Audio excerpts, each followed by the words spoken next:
ദാനിയേലിന്റെ പുസ്തകം 11-ാം അധ്യായം. ഞാനോ മേദ്യനായ ദാര്യാവേശിന്റെ 1-ാം ആണ്ടിൽ അവനെ ഉറപ്പിപ്പാനും ബലപ്പെടുത്തുവാനും എഴുന്നേറ്റ് നിന്നു. ഇപ്പോഴോ ഞാൻ നിന്നോട് സത്യം അറിയിക്കാം. പാർസി ദേശത്ത് ഇനി 3 രാജാക്കന്മാർ എഴുന്നേൽക്കും. 4-മത്തവൻ എല്ലാവരിലും അധികം ധനവാനായിരിക്കും. അവൻ ധനം കൊണ്ട് ശക്തിപ്പെട്ടു വരുമ്പോൾ എല്ലാവരെയും യവന രാജ്യത്തിനു നേരെ ഉദ്യോഗിപ്പിക്കും.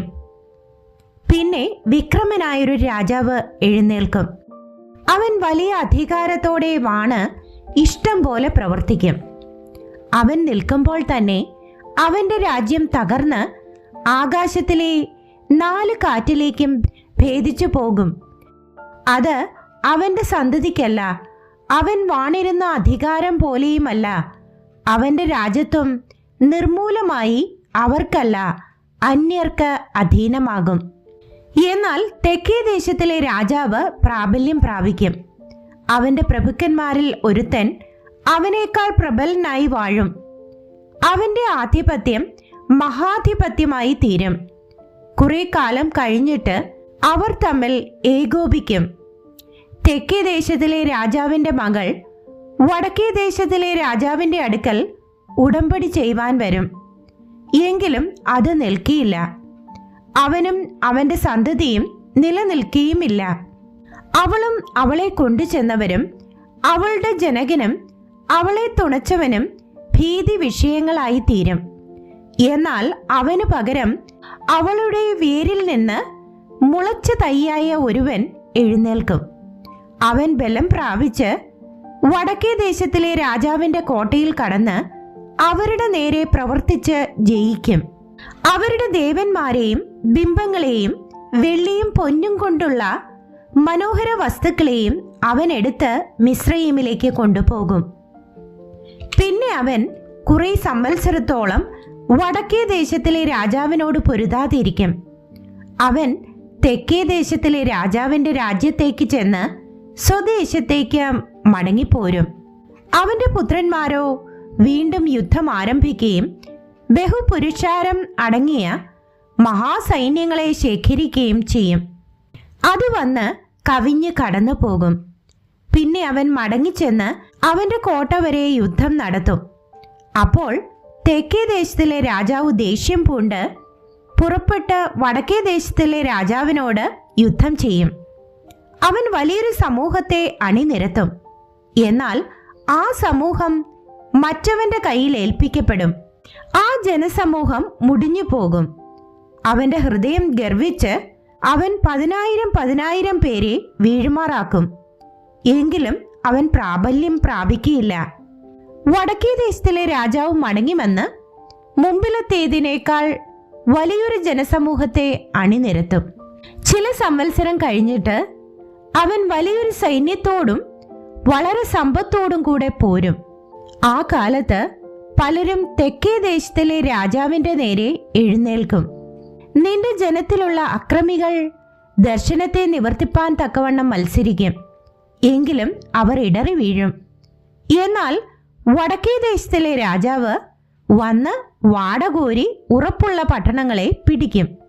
തെക്കേ പടക്കൂട്ടങ്ങളും അവന്റെ ശ്രേഷ്ഠജനവും ഉറച്ചു നിൽക്കുകയില്ല. ഉറച്ചു നിൽപ്പാൻ അവർക്ക് ശക്തിയുണ്ടാകുകയുമില്ല. അവന്റെ നേരെ വരുന്നവൻ ഇഷ്ടം പോലെ പ്രവർത്തിക്കും. ആരും അവന്റെ മുൻപാകെ നിൽക്കുകയില്ല. അവൻ മനോഹര ദേശത്ത് നിൽക്കും. അവന്റെ കയ്യിൽ സംഹാരമുണ്ടായിരിക്കും.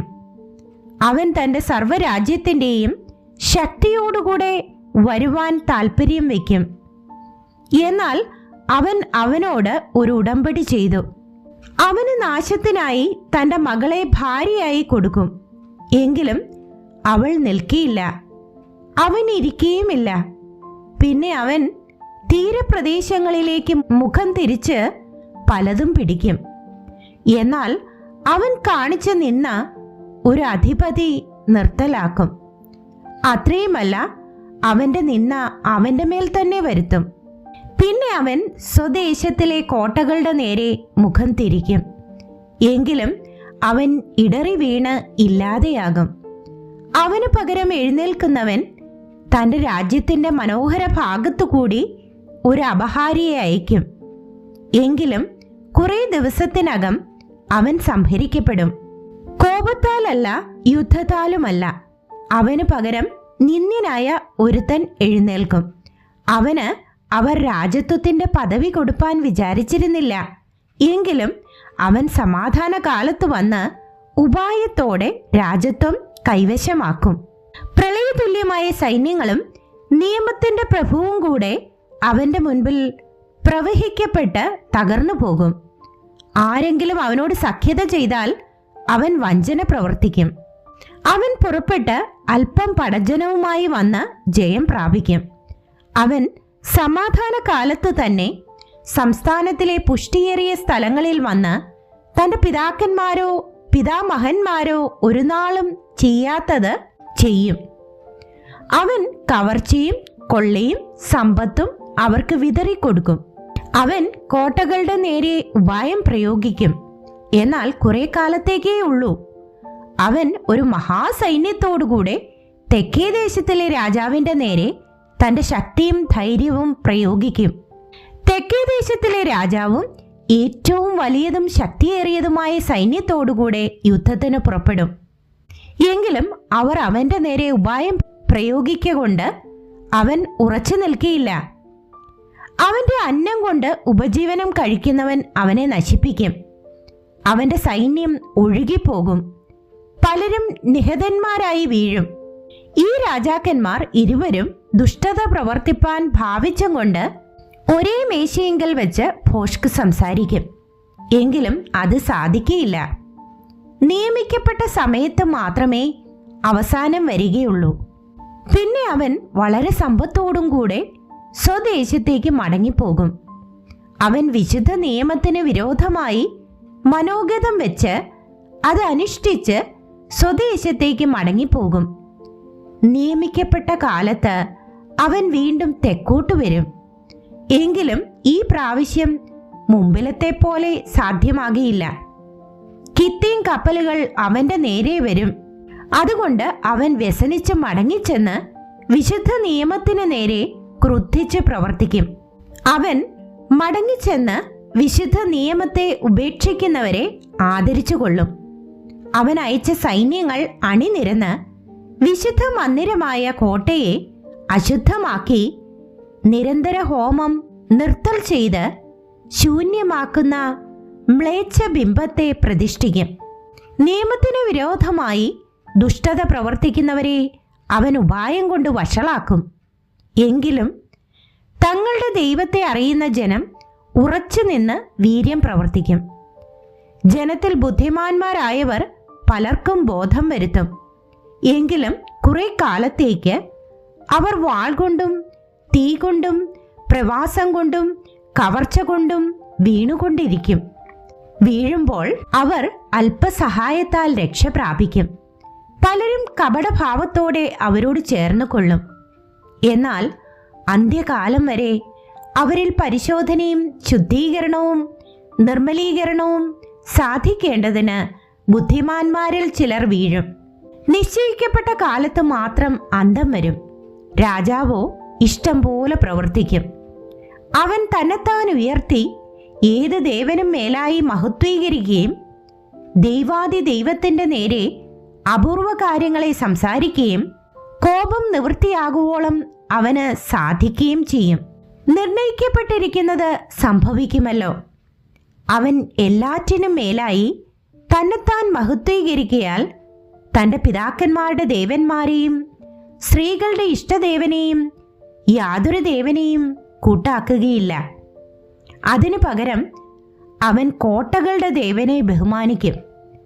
അവൻ്റെ പിതാക്കന്മാർ അറിയാത്ത ഒരു ദേവനെ അവൻ പൊന്നുകൊണ്ടും വെള്ളി കൊണ്ടും രത്നങ്ങൾ കൊണ്ടും മനോഹര വസ്തുക്കൾ കൊണ്ടും ബഹുമാനിക്കും. അവൻ ഒരു അന്യദേവന്റെ ജനത്തെ കോട്ടകളുടെ കൊത്തളങ്ങളിന്മേൽ ആക്കി വയ്ക്കും. അവനെ സ്വീകരിക്കുന്നവന് അവൻ മഹത്വം വർദ്ധിപ്പിക്കും.